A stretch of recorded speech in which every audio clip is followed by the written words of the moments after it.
wabarakatuh. Selamat pagi anak-anak. Selamat pagi, Bu. Selamat pagi, Bu. Bagaimana kabar kalian hari ini? Oke, baik. Ada yang tidak masuk? Sepertinya masuk. Sebelum kita memulai pembelajaran hari ini, alangkah baiknya kita berdoa terlebih dahulu agar apa yang Ibu sampaikan dan yang dimana baik. Silakan Anissa untuk berdoa. Sebelum kita memulai pembelajaran hari ini, mari kita berdoa bersama dan masing-masing. Berdoa dimulai. Doa cukup kan? Oke, baik. Ada yang tidak masuk? Sepertinya masuk semuanya. Oke, coba Ibu absen dulu ya. Dewi. Oke, baik. Murni. Saya. Oke, Anissa. Oke. Neni. Hai, Ibu. Alhamdulillah semuanya masuk semua dalam kondisi sehat walafiat. Alhamdulillah. Oke, terima kasih anak-anak atas kehadirannya hari ini. Sebelum kita mulai pembelajaran, untuk lebih bersemangat kita menyanyikan lagu Indonesia Raya. Silakan Murni untuk memimpin diri jadi satu. Baiklah teman-teman, mari kita menyanyikan lagu Indonesia Raya bersama-sama. Hiduplah Indonesia Raya, Indonesia tanah airku, yang bersatu padaku. di sanalah aku berdiri, jadi pandu ibuku. Indonesia kebangsaanku, bangsa dan tanah airku. Marilah kita bersatu, Indonesia bersatu. Hiduplah tanahku, hiduplah negeriku, bangsaku, rakyatku semuanya. Bangunlah jiwanya, bangunlah badannya untuk Indonesia Raya. Hiduplah Indonesia Raya. Terima kasih. Terima kasih untuk Murni sudah memimpin Indonesia Raya dengan baik. Pembelajaran hari ini agar tercipta suasana yang nyaman dan nyaman, silakan lihat di sekeliling kalian. Apakah ada sampah? Kalau ada sampah silahkan diambil, disimpan di belakang, nanti di akhir pembelajaran kita buang bersama-sama. Baik, silahkan duduk kembali. Terdapat Ibu sebelum memasuki pelajaran hari ini, Ibu akan merecall kembali materi yang sudah kita pelajari. Kita sudah belajar tentang apa, Nak? Sifat-sifat koloid itu. Oke, benar. Sifat-sifat koloid. Ada berapa macam sifat koloid? Coba disebutkan apa saja sih sifat koloid? Saya, Bu. Oke, silakan Neni. Ada 8 ya? Oh, boleh. Apa aja itu Neni? Yang pertama, efek tunggal. Terus? Yang kedua, gerak roll. Next. Yang ketiga, selanjutnya ada elektroforesis. Ya, terus? Apa ya, Bu? Absorpsi. Terus? Koagulasi. Habis itu, koloid pelindung, Bu. Ya, bisa. Ada lagi. Dialisis, benar, Murni. Yoko. Oke, ternyata banyak sekali ya sifat koloid yang sudah kita pelajari. Nah, salah satunya yakni adalah tentang koagulasi dan absorpsi. Ada yang masih ingat apa sih absorpsi itu? Apa sih koagulasi itu? Siapa yang bisa tahu? Oke, silakan Anissa. Jadi kalau absorpsi itu berarti penyerapan spesi oleh permukaan partikel koloid. Jadi di permukaannya jadi karena adanya daya tarik molekul atau ia pada permukaan absorben atau koloidnya. Oke, Terus benar. kalau koagulasi itu berusaha pengendapan partikel-partikel koloid sehingga fase terdispersinya terpisah. Nah, medium fasenya terdispersi dan medium terdispersinya terpisah. Oke, good. Yang lain gimana? Jawabannya dari Anissa? Setuju. Dapat diringkas bahwa koagulasi adalah penggumpalan atau terjadi endapan dari partikel-partikel koloid. Kemudian kalau absorpsi, dia terjadi penyerapan. Jadi partikel-partikel koloid itu akan terserap di absorben. Absorben itu bahan yang digunakan untuk menyerap. Itu tadi dia menempel di permukaannya, tapi dia tidak menghasilkan endapan. Oke, sampai sini dulu. Ada yang mau ditanyakan anak-anak? Sudah kan, Bu? Alhamdulillah. Selanjutnya coba dilihat video yang Ibu tayangkan ini ya. Kalian kan sekarang tinggal di Tangerang, Banten ya kan? Nah, ini merupakan salah satu peninggalan kuno yang ada di daerah kalian. Coba tebak apa? Mari kita saksikan terlebih dahulu videonya.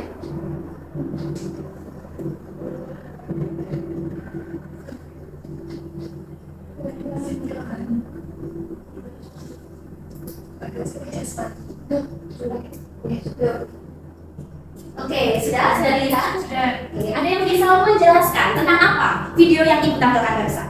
Oke, silakan Budi. Video tersebut menceritakan tentang danau Tasikardi dan pengindelan yang terletak di Banten dan dibangun oleh Sultan Maulana Yusuf. Oke, jadi ini merupakan salah satu peninggalan kuno yang ada di daerah kalian, Tangerang, Banten. Jadi ini tuh pengindelan. Fungsinya untuk apa sih peninggalan ini tadi? Iya, silakan. Danau Tasikardi itu berfungsi untuk menjadikan air dari sungai Cibeten yang kemudian disalurkan ke sawah-sawah dan keraton untuk keperluan air dan kebutuhan sehari bagi keluarga Sultan Solo. Oke, jadi peninggalan ini fungsinya untuk menjernihkan air ketika Kesultanan Banten. Wah, ternyata dari dulu sudah ada ya teknik penjernihan yang dilakukan oleh nenek moyang kita. Kira-kira bahan apa sih yang dipakai sama Kesultanan Banten ini untuk menjernihkan air? Pasir dari Oh iya, benar sekali. Jadi bagaimana sih proses dari pengindelan ini? Saya mau mencoba. Silakan Edi. Ini Bu, air dari danau Tasik Kaki yang semula kan keruh, kotor. Sebelum masuk ke Temsuro Selang, lebih dahulu dijernihkan di suatu tempat. Penjernihan itu dilakukan dengan teknik penyaringan air yang disebut dengan penyindiran, menggunakan teknik pengendapan dan penyaringan dengan pasir. Oke, jadi ini menggunakan pasir dan ijuk untuk menjernihkan air. Kira-kira hubungannya menurut kalian dengan materi yang akan kita bahas hari ini dengan materi yang sudah kita pelajari tentang sifat kolej yang kemarin, kaitannya apa coba? Sama kayak absorpsi dan koagulasi. Oke, benar. Jadi ini erat kaitannya dengan absorpsi dan koagulasi. Nah, itulah materi yang akan kita pelajari hari ini. Yang mana tujuan pembelajarannya diharapkan kalian dapat menganalisis suatu permasalahan dan mencari solusinya dari kehidupan sehari-hari yang dikaitkan dengan sifat kolej, yakni koagulasi dan absorpsi dengan. Nah, oke, sampai sini dulu ada yang ditanya. Sumber air di daerah kalian berasal dari mana? Coba yang ada di rumah kalian. Sumur, Bu. Sungai. PDAM. Sungai. Oke, variasi ya. Kira-kira airnya itu jernih terus atau pernah keruh? Pernah keruh. PDAM pernah keruh? Pernah. Sungai? Keruh kan selalu keruh. Kalau sumur? Jernih. Biasanya seperti Kalau di rumah saya biasanya kalau musim hujan airnya keruh. Ternyata beberapa waktu lalu di daerah kalian terjadi air PDAM yang keruh. Benar nggak yang di rumahmu pernah keruh pada beberapa bulan yang lalu? Iya, benar Bu. Keruh ya? Nah, bagaimana sih cara kita untuk mengatasi permasalahan tersebut? Coba kalian baca dulu artikel yang ibu tampilkan tentang air PDAM di daerah kalian yang keruh. Sudah dibaca semua tentang permasalahan yang ibu tampilkan? Sudah. Oke, dari permasalahan yang ibu tampilkan, siapa yang mau mengidentifikasi permasalahannya? Silakan, Mbak. Ya, berdasarkan fenomena yang ada pada artikel tersebut, identifikasi masalahnya adalah air PDAM di wilayah Tangerang, Banten itu beberapa bulan yang lalu sudah keruh. Hal tersebut menyebabkan warga sekitar itu menjadi kesulitan air bersih untuk digunakan sebagai keperluan sehari-hari. Oke, jadi ini masalahnya adalah air PDAM di wilayah Banten yang keruh. Kemudian ada yang bisa mencoba merumuskan masalahnya. Saya Bu. Oke, silakan Devi. Rumusan masalahnya itu saya bagaimana mengatasi air PDAM yang keruh sehingga dapat digunakan untuk kebutuhan sehari-hari. Oke, bagaimana yang lain dari rumusan masalah yang ditemukan Devi bahwa bagaimana cara kita mengatasi air PDAM yang keruh untuk dapat digunakan dalam kehidupan sehari-hari. Bagaimana yang lain? Setuju. Oke, kita sepakati ya.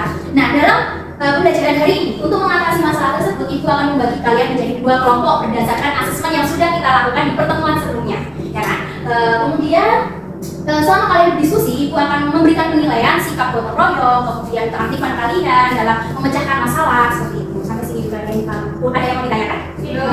Oke, kelompok satu Ibu tentukan yakni Murni dan Eni. Kelompok dua ada Anissa dan Dewi. Oke, alat bahannya sudah Ibu sediakan di depan ya. Silahkan kalian melakukan percobaan berdasarkan langkah kerja yang Ibu berikan pada LKPD. Silahkan LKPD-nya dibagikan.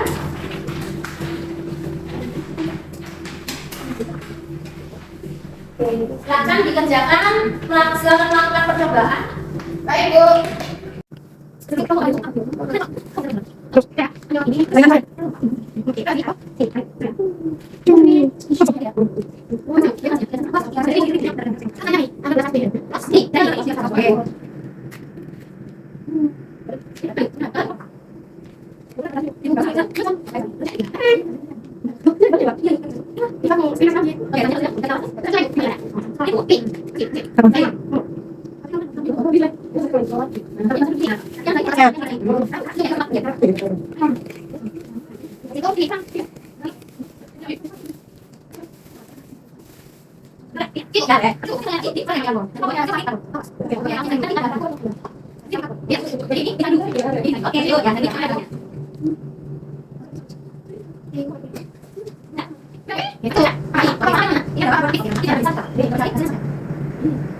Oke, jadi coba dibandingkan sama sampel air yang pertama. Seperti itu. Bisa diajar dulu. Oh, masih keruh. Oke, berarti berhasil percobaannya. Baik, kalau sudah berhasil, sekarang silahkan melanjutkan untuk menjawab soal-soal yang Baik, pertama. Bu. Baik, Bu. Ya, semangat. Terima kasih, Bu. Bu, mau tanya Bu. Oke, ya kelompok satu. Ada Ya, apa kelompok sampai satu? sudah sampai ke pengolahan data dan percobaan. Nah itu untuk menjawab nomor 6 itu kita masih bingung bagaimana proses penyebab sehingga talas itu bisa merubah air yang semulanya itu keruh menjadi yang tidak.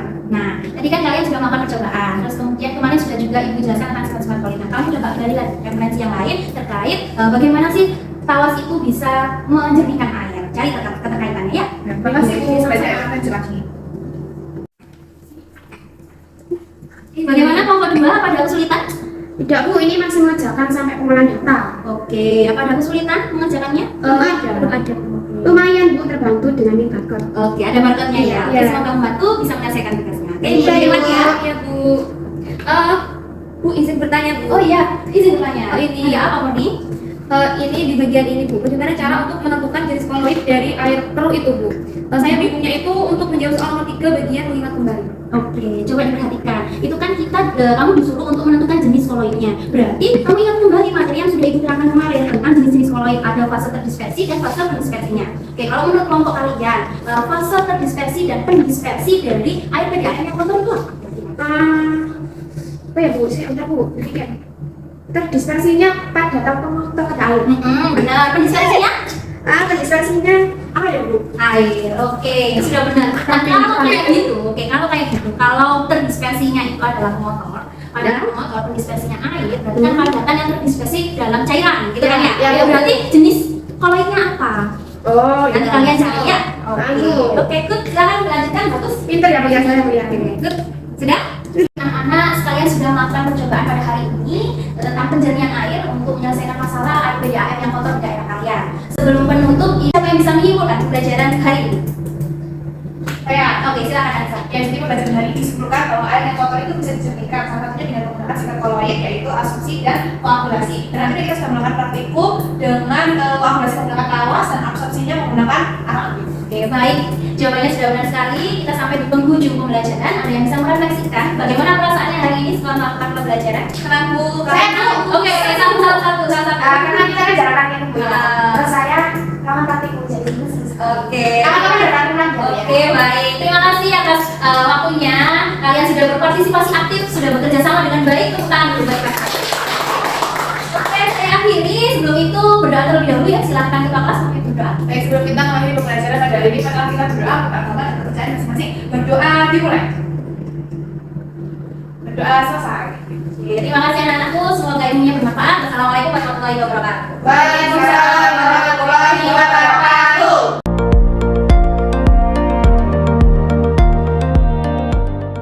Assalamualaikum warahmatullahi wabarakatuh. Waalaikumsalam warahmatullahi wabarakatuh. Oke, minggu ini kita sudah masuk pertemuan yang kedua ya. Ya, Bu. Kita review dulu. Kemarin kita sudah belajar tentang apa anak? Penjernihan air. Kita sudah melakukan praktikum penjernihan air PDAM di daerah kalian yang sedang kotor, ya kan? Oke, baik.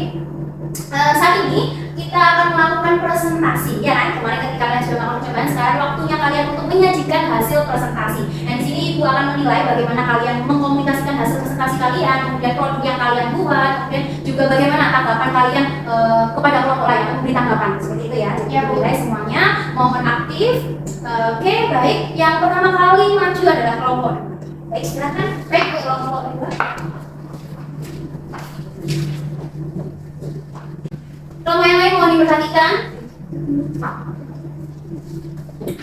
Assalamualaikum warahmatullahi wabarakatuh. Waalaikumsalam warahmatullahi wabarakatuh. Kami dari kelompok 2 akan mengkomunikasikan hasil diskusi yang telah kami lakukan pada pertemuan sebelumnya. Nah, ini untuk Hasil diskusi dari kelompok 2 itu adalah sudah diberikan. Jadi kami di LKPD-nya itu sudah dilengkapi dengan banyak sekali petunjuk yang disebutkan dalam dakwah. Jadi kami mengikuti langkah-langkah dalam dakwah. Itu menjadi pertanyaan nomor 4. Nomor 4 yaitu dari permasalahan air PDAM yang tersebut, dapatkah zat pencemar dapat dikoagulasi? Berdasarkan bagaimana proses koloid dan koagulasi. Nah, berdasarkan hasil praktikum dan berdasarkan literatur yang sudah tersedia, kami menjawab ya, zat pencemar dapat terkoagulasi. Koagulasi merupakan proses mengumpulnya partikel koloid oleh zat koagulan. Zat koagulan itu dapat merusak kestabilan sistem koloid dengan meminimalisir gaya kelapan antar partikel, dan dengan pengadukan partikel-partikel koloid akan menempel dan membentuk gumpalan atau yang disebut dengan flow. Nah, flow kemudian dapat mengendap dan terpisah dari air. Maksudnya kelima, untuk nomor 5, dari permasalahan air PDAM tersebut, dapatkah zat pencemar dapat diabsorpsi? Jelaskan bagaimana proses koloid terabsorpsi. Nah, jawabannya menurut kelompok kami, yakni zat pencemar dapat diabsorpsi. Absorpsi adalah proses di mana partikel, atom, ion, dan molekul menempel pada permukaan adsorben, sehingga zat pencemar akan menempel pada permukaan adsorben dan dapat menjadi bersih. Seperti itu, Bu. ya jadi teman-teman mencari solusi yang dilakukan itu adalah tahap sifat koloid memanfaatkan sifat koloid absorpsi dan koagulasi. Kemudian bahan apa saja yang dapat kamu gunakan untuk menjernihkan air dengan menggunakan sifat koloid yang telah kamu pilih pada pernyataan ke-1. Nah, absorpsi dapat dilakukan dengan menggunakan alat aktif dan koagulasi dapat dilakukan dengan menggunakan tawas. Nomor 3. Sekian presentasi dari kelompok kami. Mungkin dari kelompok lain ada pertanyaan. Oke, silakan Anissa. Ya, jadi tadi kan kelompok 1 menggunakan tawas dan karbon aktif untuk menjadikan air sungai. Nah itu apakah bisa tawas dan karbon aktif itu digunakan untuk menjernihkan atau memurnikan air laut menjadi air tawar? Yang di halaman nomor 7. Yang paling atas itu ya. Coba, ada yang pada baca, coba. Saya sudah jawab ya. Oke, boleh silakan. Jadi belum bisa Anissa, karena menurut beberapa referensi yang saya baca, sampai saat ini salah satu teknologi yang dapat digunakan untuk menjadikan air laut adalah menggunakan teknologi semi tornado. Apakah ada? Bagaimana tanggapannya? Bagaimana sih ya? Biasanya juga begitu. Karena kalau air laut beda dengan air sungai, air itu kan air tawar. Dari air tawar ke air tawar. Tapi kalau air laut kan beda karena garamnya. Iya. Oke, good. Sudah. Baik, sekian presentasi dari kelompok kami. Kami ucapkan terima kasih. Wassalamualaikum warahmatullahi wabarakatuh. Waalaikumsalam warahmatullahi wabarakatuh. Tepuk tangan dulu untuk kelompok 2. Oke, sudah bagus ya dari kelompok 2. Baik, sekarang dilanjutkan presentasi dari kelompok 1. Silakan kelompok 1. Baik, assalamualaikum warahmatullahi wabarakatuh. Waalaikumsalam warahmatullahi wabarakatuh. Kami dari kelompok 1 akan mempresentasikan hasil kerja kelompok kami berkaitan dengan penjernihan air. Nah, jadi untuk kesimpulan pada praktikum ini adalah air perlu dapat diatasi dengan menggunakan penerapan sifat koloid yaitu koagulasi dan absorpsi. Kemudian zat penyeimbang dalam air itu dapat dijaga menggunakan koagulan. Dalam hal ini menggunakan tawas sehingga bentuk vlog yang kemudian dapat dipisahkan dengan air bersih. Dengan menggunakan absorber juga menggunakan air aktif, zat penyeimbang dapat terabsorpsi dan menempel pada permukaan absorber sehingga dapat terpisah menjadi air bersih. Kami merencanakan bahwa air kotor yang untuk menjadikan air dalam skala yang agak besar itu bisa menggunakan step yang pertama yang paling sebelah kanan saya itu air kotor diendapkan pada bak sedimentasi terlebih dahulu. Jadi kotoran itu diendapkan terlebih dahulu. Kemudian dilakukan proses koagulasi menggunakan tawas. Di step yang kedua menggunakan tawas dan dilakukan penyaringan bisa menggunakan napas atau ijuk dan wire mesh ya itu untuk istilahnya. Kemudian nanti yang step yang ketiga dilakukan absorpsi menggunakan karbon aktif dan dilakukan penyaringan kembali menggunakan karat atau ijuk atau dan wire mesh. Jadi ini adalah proses penjagaan dalam skala yang cukup besar sehingga bisa menghasilkan atau menjadikan air yang sempurna baru menjadi air yang bersih. Oke, baik. Mungkin ada pertanyaan dari kelompok yang lain? Saya Bu. Oke, silakan ini. Menurut kalian bagaimana mekanisme tawas dalam menjadikan air? Saya juga menjawab. Oke, silakan. Tawas merusak kestabilan sistem koloid yang dapat membentuk vlog. Sistem koloid dalam air itu terdiri dari partikel berbagai negatif membentuk double layer yang menyebabkan adanya barrier saling tolak-tolak. Nah, antar partikel koloid tersebut. Nah, tawas menghasilkan banyak ion dan air yang dapat menempel pada partikel koloid yang mampu meminimalisir tolakan antar partikel koloid sehingga partikel koloid dapat saling menempel membentuk ukuran yang lebih besar. Oke, baik. Bagaimana jawabannya ini? Bu, saya agak bingung. Saya bisa bilang lagi ya, Bu?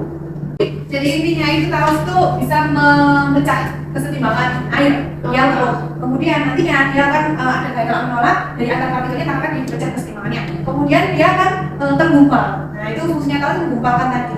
Untuk endapan. Gumpalnya itu berupa endapan. Nanti yang endapan yang bisa lebih mudah disaring. Oh gitu. Ya Bu, udah paham tuh. Oke, bagus. Benar ya jawaban dari kelompok 1. Terima kasih tanggapannya ini. Jawabannya kelompok 1 juga sudah bagus. Oke, baik. Tepuk tangan dulu dong untuk kelompok 1. Terima kasih ya selanjutnya kami ini wassalamualaikum warahmatullahi wabarakatuh. Waalaikumsalam warahmatullahi wabarakatuh. Terima kasih. Kita sudah memasuki fase 5 ya anak-anak. Kita akan mengevaluasi dan menyimpulkan pembelajaran kita hari ini. Oke baik, kita akan mengevaluasi apa sih keterkaitan dari fenomena yang ditampilkan di penginderan itu, kemudian tentang air keruh dan bagaimana solusinya. Menurut kalian setelah melakukan percobaan ada yang bisa mengungkapkan pendapatnya? Oke, silakan dari. Ternyata terdapat teori sifat koloid yang dapat digunakan untuk mengembangkan teknologi pengendalian air yaitu absorpsi dan koagulasi.